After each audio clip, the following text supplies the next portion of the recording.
전해드린 대로 정부가 내년도 대학 입시부터 이과대학 정원을 2,000명 더 늘리기로 했습니다. 네, 관련 내용 송영훈 변호사, 조현삼 변호사와 함께 자세히 짚어보도록 하겠습니다. 안녕하세요. 네, 안녕하세요. 반갑습니다. 정부가 지금 2006년부터요, 19년간 이 동결됐던 의대 정원을 대폭 늘리기로 한 거죠. 어느 지역, 의과대학 또 어느 대학의 정원을 늘려주는 건지 이럴 것까지 구체적으로 좀 나와 있습니까? 아직 구체적으로 거기까지 결정이 되진 않았습니다. 네. 말씀하신 것처럼 이제 올해 고3이 치르는 2025학년도 대학 입시부터 의대 정원 2,000명 늘어나게 되는데요. 예. 지역별, 대학별 정원은 아직 발표된 게 없습니다.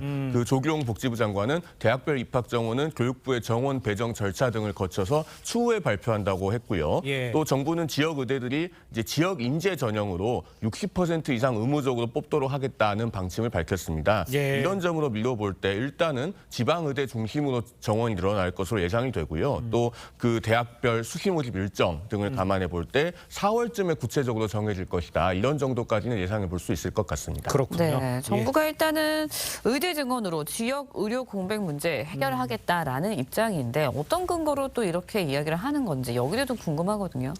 의사수 부족 문제는 항상 강조되었던 부분이죠. 예. OECD 기준으로 보더라도 우리나라의 그 1,000명당 의료인의 숫자가 뒤에서 두 번째라고 하지 않겠습니까?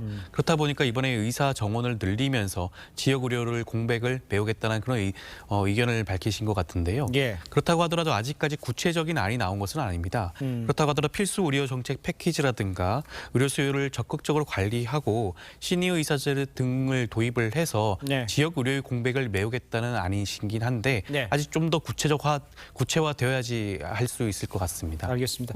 자, 이런 상황에서 일각에서요, 의대 쏠림 현상이 심화될 거라 이런 전망이 나오고 있습니다. 그러니까 3,000명 정도를 올해부터 뽑는다면 서울대학교 하나 더 생기는 거잖아요. 이런 상황이면 좀 심화가 될 것 같아요. 맞습니다. 지금 증원되는 의대 정원 2,000명은 예. 서울대 전체 이공계 모집 정원 1,775명보다도 더 많은 숫자입니다. 그래서 예. 대학 입시에 상당히 큰 영향이 예상되고요. 또 의대 쏠림 현상이 가속화될 가능성도 현실적으로 있는 것은 사실입니다. 네. 그렇기 때문에 이제 복지부는 의대 정원을 지방 의대 중심으로 배정할 것이라는 그런 말을 하고 있고요. 또 그 지역 인재 전형으로 앞서 말씀드렸듯이 60% 이상을 지역 인재 전형으로 선발하겠다고 하고 있습니다. 예. 이 지역 인재 전형이라고 하는 것은 해당 대학이 소재한 지역의 고등학교에서 고등학교 1학년부터 3학년까지 모두 맞춰야 지원 자격이 생기는 것인데요. 예. 2028학년도부터는 중학교까지 이 예. 지역에서 맞춰야 된다고 합니다. 알겠습니다.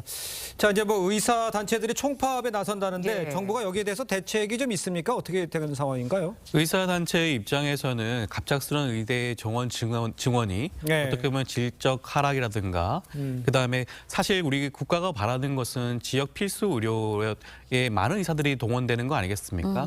그런 투입이 현실적으로 가능하겠냐? 네. 그렇기 때문에 이런 식의 파업 투쟁을 하겠다는 말씀이신 것 같긴 한데 이미 정부에서는 지역 필수 의사제라든가 그리고 민주당 내에서는 지역 의사제에 대한 입법이 이미 이루어지고 있습니다. 네. 이러한 제도들을 통해서 지역 의료 붕괴를 막을 수 있을 것으로 보이고요. 질적 하락의 경우에도 이미 사전 조사를 했습니다. 예. 의대를 통해서 수요 조사를 했고 그 수요 조사 결과보다 적은 수를 늘리는 것으로 하는 것이 지금의 정부 아니기 때문에 질적 저하도 이루어지지 않지 않을까 싶습니다. 알겠습니다. 네, 정부와 의사단체 간의 갈등이 어떻게 좀 봉합이 될지 좀 지켜봐야 할 것 같고요. 다음 네. 이야기도 짚어보도록 하겠습니다.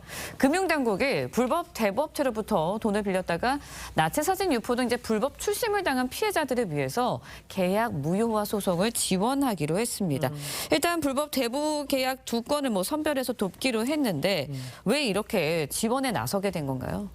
사실 지금까지 이런 고금리로 인한 피해는 형사 처벌을 한다고 한다면 만약에 대부업법 위반이라든가 이자 제한법 위반을 통해서 예. 상대방을 형사 처벌에 이르게 하는 그런 경우였었는데요.